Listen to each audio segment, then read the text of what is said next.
আসসালামু আলাইকুম। Tasty food হাউজে সবাইকে স্বাগত জানাই। চলে এলাম নাস্তার একটি রেসিপি নিয়ে। রান্না করব মজাদার ভেজিটেবল চাউমিন, একেবারে রেস্টুরেন্ট স্টাইলে। ভিডিওটি শুরু থেকে শেষ পর্যন্ত দেখতে থাকুন, আশা করি আপনাদের ভালো লাগবে। এখানে চাউমিন রান্নার জন্য ড্রাগন নুডলস নিয়ে নিয়েছি।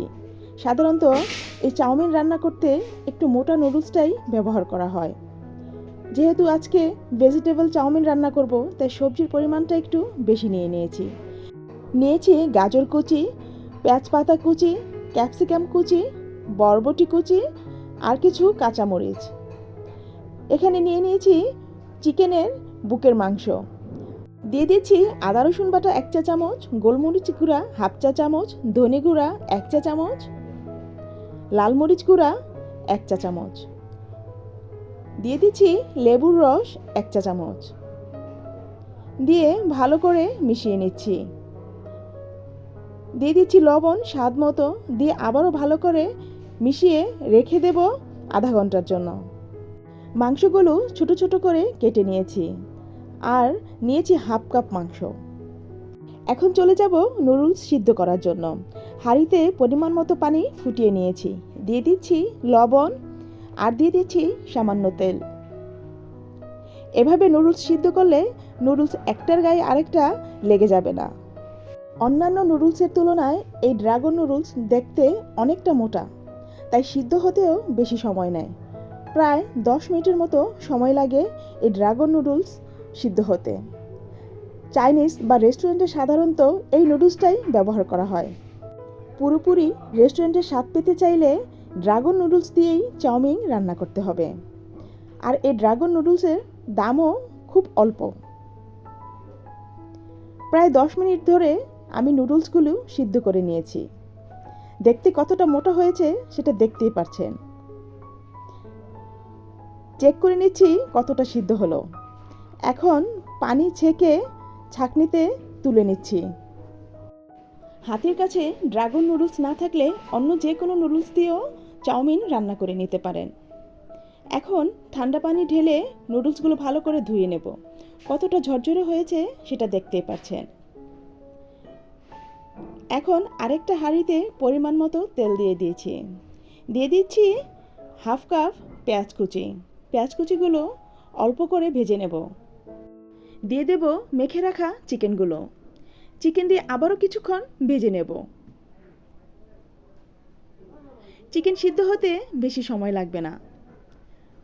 মাঝখানে এভাবে জায়গা করে দিয়ে দেব 2টা ডিম।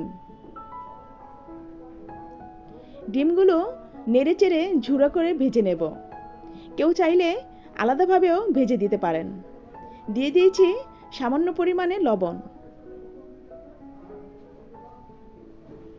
কাজটা আমি কিভাবে করছি তা দেখতেই পাচ্ছেন। ভাজা হয়ে গেলে দিয়ে দিচ্ছি কেটে রাখা সবজিগুলো। পেঁয়াজ পাতা কুচি আর কাঁচামরিচ কুচি রেখে বাকি সবগুলো সবজি দিয়ে দিয়েছি। সবজি সিদ্ধ হতে ঢাকনার প্রয়োজন হবে না, এমনিতেই সবজি সিদ্ধ হয়ে যাবে। দিয়ে দিচ্ছি পরিমাণ মতো সাদা গোলমরিচ গুঁড়া আর সয়া সস। দিয়ে আবারও ভালো করে অল্প পরিমাণ ভেজে নেব। দিয়ে দিচ্ছি টমেটো সস।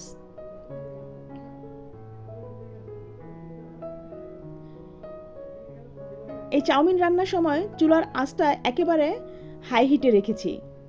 দিয়ে দিচ্ছি সিদ্ধ করে রাখা নুডলসগুলো, আর দিচ্ছি কেটে রাখা বাকি সবজিগুলো। দিয়ে দিচ্ছি অল্প পরিমাণ টেস্টিং সল্ট।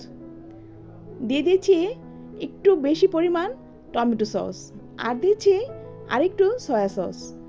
দিয়ে দিচ্ছি গোলমরিচ গুঁড়া। সব কিছু ভালো করে মিশিয়ে নেব। আর দিয়ে দিচ্ছি সামান্য পরিমাণ চিনি। দিয়ে ভালো করে অল্প কিছুক্ষণ ভেজে নিলেই তৈরি হয়ে যাবে রেস্টুরেন্ট স্টাইলে মজাদার চাউমিন। দেখতে কতটা লোভনীয় হয়েছে তা নিশ্চয়ই দেখতে পাচ্ছেন। এভাবে চাউমিন রান্না করলে স্বাদটা কিন্তু একেবারে রেস্টুরেন্টের মতোই পাবেন। উপরে সামান্য একটু টমেটো সস আর পেঁয়াজ পাতা কুচি দিয়ে সাজিয়ে নিচ্ছি। আজকের রেসিপিটি কেমন লাগলো তা অবশ্যই জানাবেন। যদি ভালো লেগে থাকে তাহলে লাইক, কমেন্ট, শেয়ার ও সাবস্ক্রাইব করে আমাকে সাপোর্ট করবেন। আপনাদের ভালোবাসা আর দোয়া নিয়েই সামনে এগিয়ে যেতে চাই। আজকের মতো বিদায় নিচ্ছি। আবারও আসবো নতুন কোনো রেসিপি নিয়ে। আল্লাহ হাফেজ।